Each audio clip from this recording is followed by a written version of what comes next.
You ask me every so often where I get my inspiration from. One huge source for me is nature, and not only the forest or watching animals, but also in not so obvious places, like maybe rocks. Welcome to another episode of Junk Journal Snacks. It's Barbara from Vienna, Austria. So today I want to create a mixed media tag and I'm taking rocks as my inspiration for the background. You could either take photos on a walk or you can just search online for photos that inspire you. For example, we could Google the search term cracked stone, stone close up. Then we go up here to images and we get a whole bunch of beautiful resources that we can use as inspiration. Love, love, love these.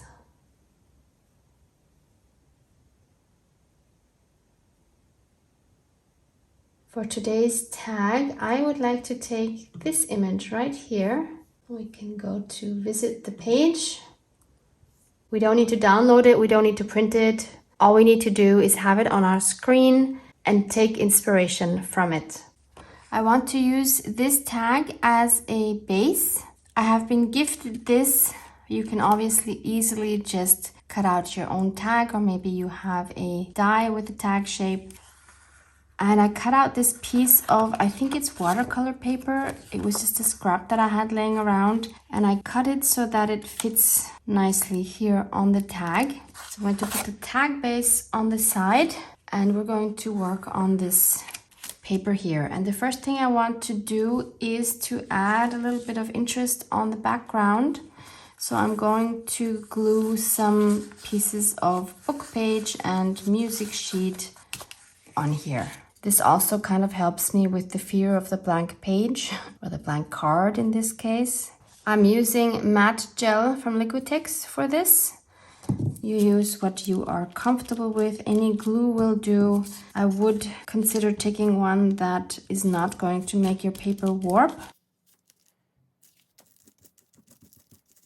And I don't even need to cover all of the white space. I'm going to do this randomly. I am sticking to vertical and horizontal, but that's just my personal preference. I don't like scraps going every direction. I do need some kind of order on my paper, but that's me. Maybe you like it the other way. I'm also varying the font and I'm varying the direction of the text. I dried my card and I cut around the edges so that now I have a nice rectangle. And I chose a few colors. These are my Neon Color 2 water-soluble wax pastels from Caran d'Ache. This here is a water-soluble black pencil. You can use any medium you want. If you want to do something similar, you could use watercolors or acrylic paints or water-soluble colored pencils or even pan pastels. It should work with any kind of medium and it will obviously look very differently depending on what you use. Since I already have my matte gel medium here on the surface, I am good to go to start working with these colors. If you just used regular glue, like a glue stick or craft glue or whatever, or maybe a Mod Podge, which was glossy, you might want to put something matte over your surface, which will help your mediums blend together. You could put something like a clear gesso on top. So when I look at the photo, I see that the overall undertone is gray. So I'm going to start with this gray and maybe also this darker gray. And I'm just going to cover the whole surface with it.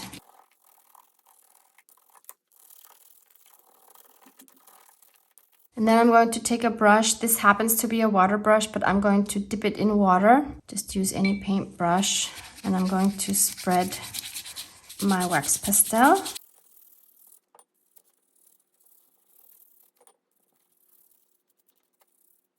Going to dry this. So I have a little bit of color down now. and I can continue to build up from this layer. I think next I want to use my black water-soluble colored pencil, and I want to draw some of the cracks that I see in the photo. I'm not looking for a one-to-one copy. I'm just looking for inspiration from this photo.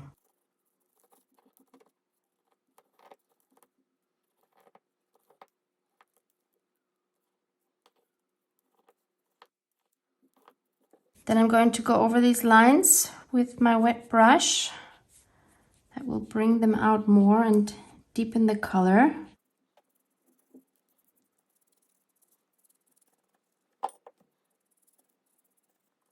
Then I want to add some more gray.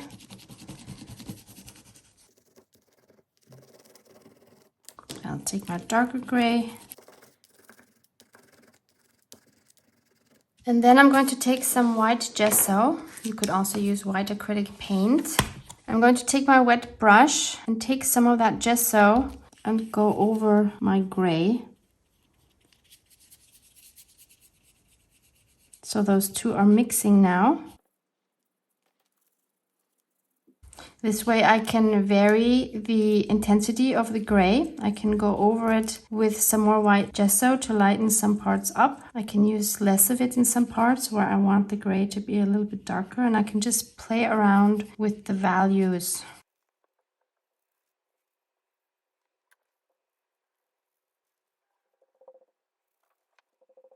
We can also take some color directly from the crayon with our brush. That way we get a much softer application of the color. If we want to darken up some areas, for example. Because sometimes when you work with crayons like this or wax pastels like this on wet surface, you get these streaks that you cannot get rid of. So this is a really nice method to prevent that, because this will give you such a nice and smooth application.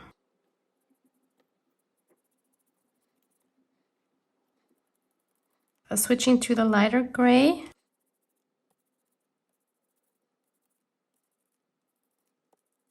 And I can just keep going back and forth with the white gesso and with the crayon. I always say crayon, it's a wax pastel, I'm sorry.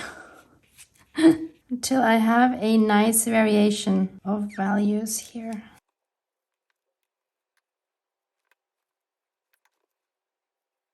I dried this quickly, and now I want to add some of this beautiful golden, orange, ochre kind of color. So I'm going to do that by mixing a few of these and hopefully get a tone that we like. It doesn't matter if it's the same as in the photo, but it does matter if we like it on our piece of art. So I'll start with a yellow and just go around these cracks.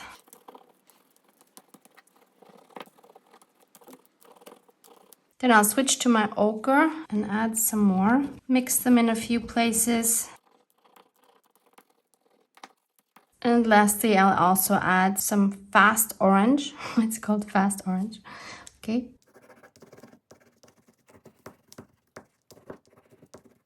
I'm not really looking at the photo now anymore. I'm just kind of working intuitively. And then I'll take a brush and blend all of these colors.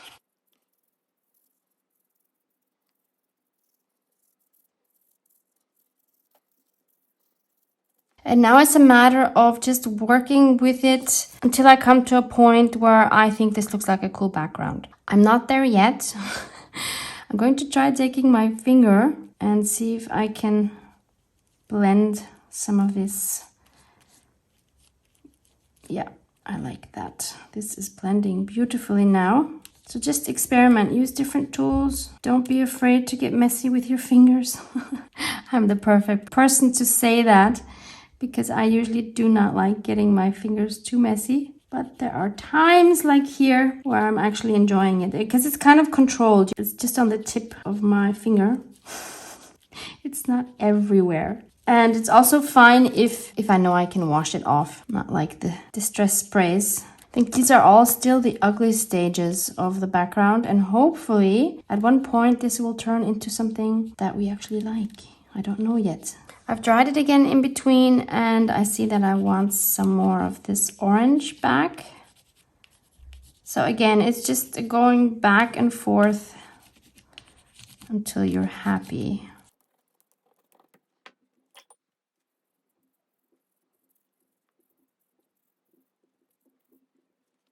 And the good thing is, since we're not doing it directly in our journal, if we don't like it, we just don't put it in our journal. I want to add some of those cracks back in a little more because we lost some of those with all the layers we added on top.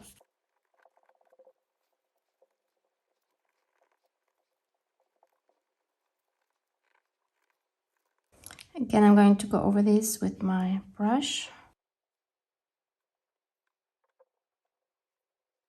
I love that I can still see some of my collaged paper underneath.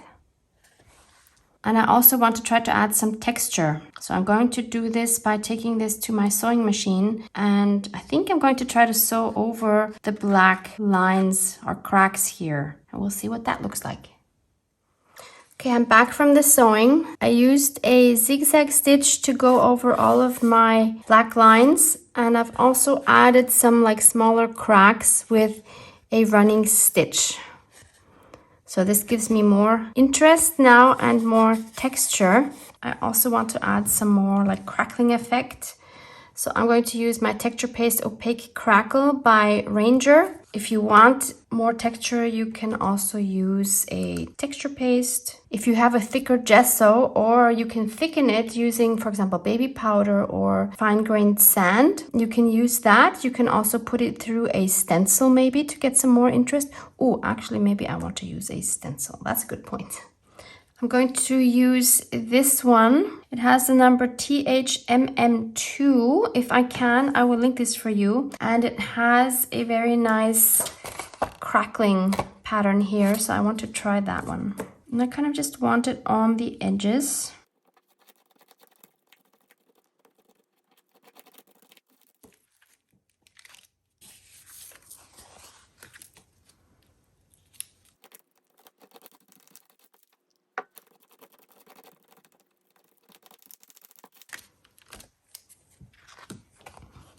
I think that's enough. So let's let that crackle. So here's my background once the crackling has set in. And I'm going to take my black Neon Color 2 wax pastel and go around the edges here.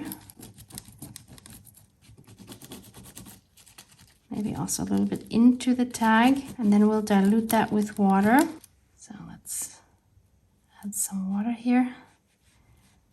I can even make that drip a little bit. Let's help with some water spray.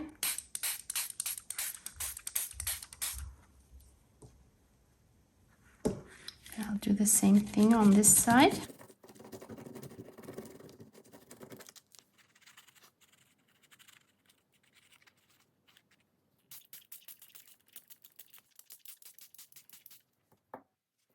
So now we have this. We see the crackles a lot better because that black went into the cracks. Now I want to be a little bit bolder, and I want to add some more color to this because this here it's not what I had in mind. So I'm going to be very bold and add some of this neon orange. This is an acrylic ink. This is going to probably change the whole background, but let's do this. I'll just, I don't know, put it here and then I'll add some water. These things take courage, I have to admit that, because at every step you're thinking I could totally ruin. That might be the case, but I think you can just keep working on it until you have a result you're happy with. So I want to spray some water so that it moves a little more. But the thing is, if you don't try these things, you're never going to evolve as an artist. You're just going to keep doing the things you already know. And to me personally, that doesn't sound fun. I always like experimenting and let's just see what happens.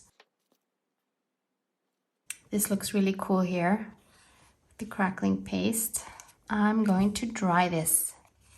So this is what we have once it's dry, and I'm really happy I did this because now this color really pops and we have beautiful contrast, beautiful textures.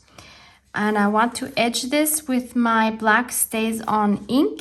I'm just going to go over the edges directly with my ink pad to get a nice dark crisp line. Next I want to add a focal point, and I want to use these numbers. I want to use 23 for 2023. And these numbers are Sizzix Thinlits, and the product number is 665367. I will link these for you under this video.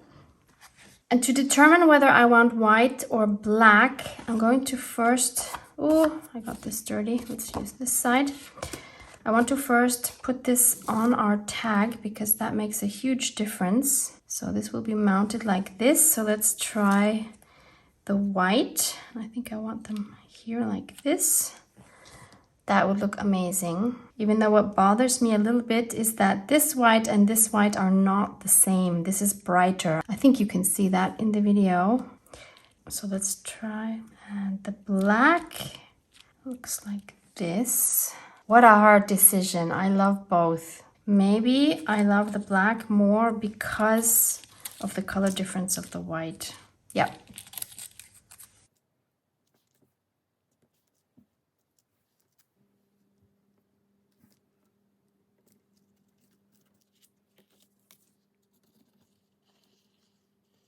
No, I don't want to do that. I just decided I want to add this using foam stickers, or foam tape rather.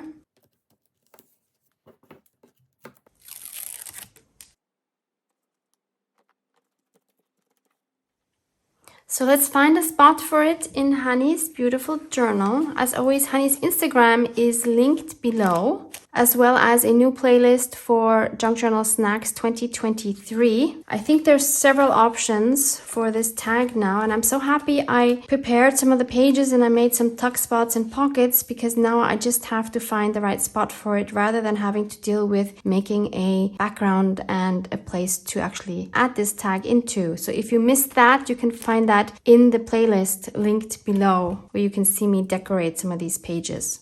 So I think one option would be right here in the front, like that. Although what I actually don't like so much about it is that the 23 is covered. So I think I'd rather find a page where I can put it in a way that I can at least partially see the 23. How about here into this tuck spot? That would be a super spot. Definitely keeping that in mind as an option. Also love the color that it provides to this spread. I mean, this one might work, but I don't think this is sturdy enough because the tag is pretty substantial. No, this is not good. This might be a really good spot right here. I love having the orange here and the mica spray on this side, also in a similar color range. Another option would be this tuck spot right here. I mean, it would be okay, but I'm kind of sad that I'm losing the 3 here, so I don't think I'll go for that one. I think this is the right one. But I do think I'm going to tear this a little bit so that I can see a little bit more of my tag. That's the beauty with having grunged up tuck spots or pockets in the first place, because then you don't feel bad about tearing off a little more. Nobody will know that it wasn't planned like this from the beginning. Yeah, this is it. I think this is perfect. So go take some photos while you're out on a walk. Otherwise, search for some online. As you can see, there's lots of options. We have inspiration all around us. We just need to become more aware of it. Love you guys. Mwah! Mwah! Here's to the good days. Here's to the sorrows. If this is a mistake, I know about tomorrow. I don't wanna fight no more, cause I don't feel the need no more, no. Just wanna make it stop. Maybe it's something